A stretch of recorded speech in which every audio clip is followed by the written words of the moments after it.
Have you ever been captivated by a place? I mean awestruck, overwhelmed by its beauty. When surrounded by that place, you feel completely content and present like never before. Your whole body, mind, and soul feels as though you are exactly where you ought to be and doing the very thing that you are doing. The subantarctic island of South Georgia was that place for me. It moved me like no other to a point that my desire to see the entire island by sea kayak surpassed my intelligence. A crazy dream was born, and accomplishing that goal, it basically became my life.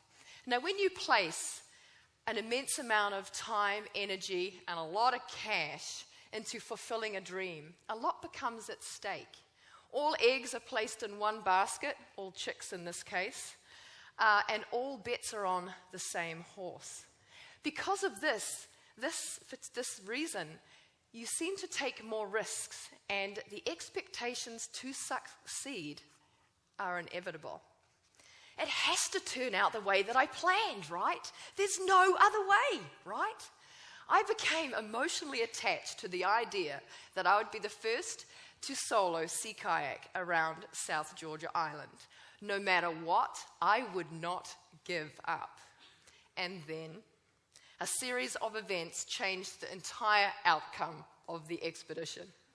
Firstly, I was left high and dry by my main sponsor, who pulled out only weeks before I was about to depart. To prevent this from happening the following year, I told a white lie and got a loan from my bank. After traveling to Argentina, I boarded a 54-foot steel hull sailboat and set sail on a 10-day journey to South Georgia. And then an accident at sea occurred, injuring our skipper. With the main man down, we had to turn around away from the island. We drifted further away from my dream and further away from what I'd been working for. It took us three days to get to the Falkland Islands to seek medical assistance. And once we were there, the skipper was taken care of, and we went into a search for a new skipper. It was a waiting game, an absolutely long waiting game, as we spent 2 weeks searching with no luck. The day we were about to terminate the expedition, Skipper Brian showed up, and off we went, set sail to South Georgia, arriving 3 weeks behind schedule. And then the series of events continued. Prior to my arrival, my kayak had been delivered to South Georgia, and it did not make it unscathed. It was battered and bruised. As well, the base commander of 17 years told me that this is the worst summer he's seen on record. Broad, long-lasting storm systems were present throughout the entire ocean crossings, and the waters around South Georgia were not much better. Once I departed, ahead of me were many beach-bound days where I would face treacherous conditions unfavorable for kayaking. And finally, an earthquake in Chile occurred, which basically closed the airport we were about to fly out of at the end of the expedition. New seats on a new flight in a completely different airport limited our options even further. The outcome? I spent 16 days kayaking, camping, waiting for the wind to drop, and I only got a third of the way around South Georgia Island.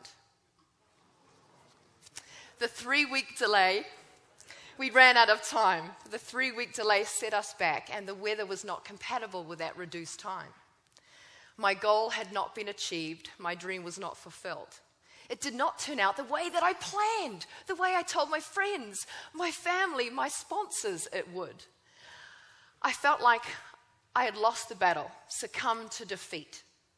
I dreaded returning to Canada in debt with only stories of a failed expedition to tell. I know what you're thinking. What's wrong with this woman? It's time I pull my head out of the sand, right? A moment of clarity and looking at the situation from a different perspective changed things a little. It changed me a lot. Let's look at what I did succeed in. I persevered during all of the setbacks and got pretty good at coming up with plan B's and C's. Because of that, I kayaked and camped alone around parts of South Georgia. I raised awareness for the albatross, which was the cause I chose to dedicate the expedition to. Thousands of people followed my journey, followed my blog, and perhaps I even inspired them to then set forth and fulfill their dreams. The lack of miles that I completed became a mere technicality. Don't be disappointed by what other people perceive or foresee as failure. Stuff them, I say. The lessons learned while in the school of South Georgia started with this question. Is success or failure determined by whether or not you fulfill your dreams and goals the way that you planned? Planning an expedition is okay. Ducks in a row is okay. Obstacles causing us to not complete an event is also okay. This is when the true lessons start and the real adventure begins. The real adventure in expeditioning is the uncertainty of how it actually turns out. You know, most explorers set off and they end up in a completely different place than intended, but they discover much, much more. I was challenged more than I would have been if everything went as planned. My ingenuity, my courage was strengthened, my perseverance was tested. I came to realize that my dream or the journey itself did not fail. It just changed course. When the goal is no longer achievable, reconstruct it. So what I'm suggesting is that we embrace the curveballs in life.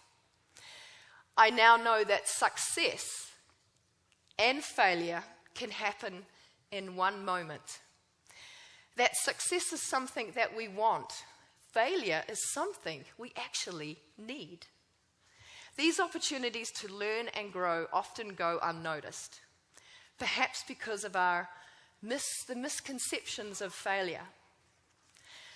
In one lifetime, perhaps more dreams go unfulfilled than fulfilled. And it's not from them failing, it's from the lack of trying because we fear to fail. Imagine if we did not fear to fail, we would have the courage to do absolutely anything. Our dreams would be unstoppable. I'm finishing off with a quote.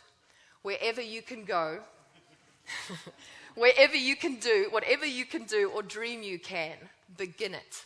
Boldness has genius, power, and magic in it. That's by Goethe. And I'm finished.